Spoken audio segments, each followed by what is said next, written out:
Buen día, vamos a hablar de la línea del tiempo de los movimientos artísticos del siglo XIX y principios del siglo XX. En el siglo XIX tenemos 5 movimientos principales que son el neoclásico, en 1750 aproximadamente, el romanticismo, en 1770, el realismo en 1850, el impresionismo en 1874 y el Art Nouveau. Periodo neoclásico. Surge en Europa a finales del siglo XVIII. Sus características principales son que surge como consecuencia a los excesos del barroco y el rococó de la época. Tiene sus principios en los valores modernos y en la antigüedad clásica. Tras la caída del viejo régimen, toma gran fuerza de los valores republicanos.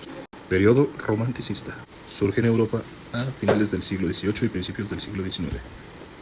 Características principales: surge tras la necesidad de ir en contra de la objetividad del neoclásico, proponiendo la expresión. Se interesa por los temas como el amor, la nostalgia, la muerte, etc. Realismo. Surge en Francia a mediados del siglo XIX. Busca representar los problemas sociales del país. Se centra en las necesidades de representar los problemas sociales del país. Surge como reacción en contra del idealismo, del romanticismo y su subjetividad. Se desarrolla con el contexto histórico marcado por los cambios sociales y económicos a causa de la revolución industrial. Impresionismo. Surge en Francia en el siglo XIX.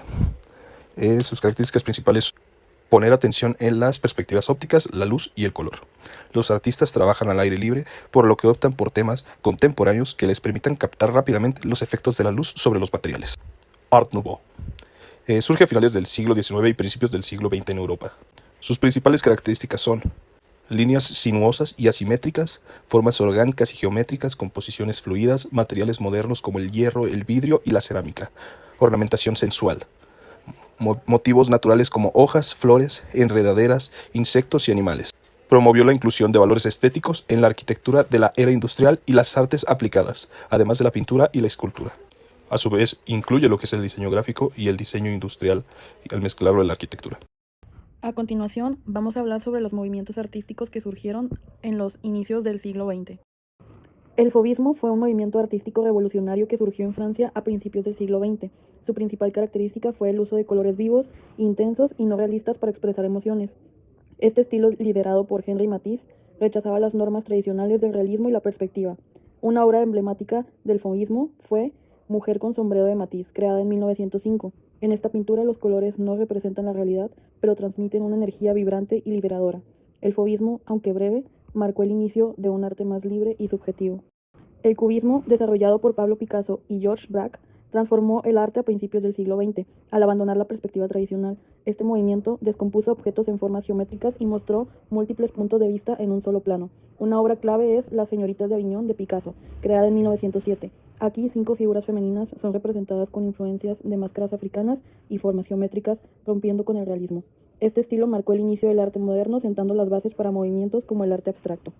El futurismo nació en Italia en 1909 como un movimiento que celebraba la velocidad, la tecnología y la energía de la vida moderna, rechazando las tradiciones del pasado. Artistas como Giacomo Balla plasmaron este dinamismo en obras como Dinamismo de un perro con correa, donde el movimiento del perro y su dueño se representa con formas repetitivas y líneas onduladas. Este estilo capturó la esencia de una época marcada por la máquina y el progreso.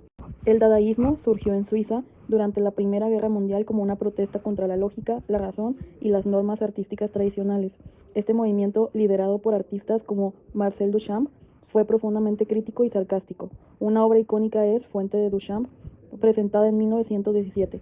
Este simple urinario de porcelana firmado como R. Mudd cuestionó que se considera arte.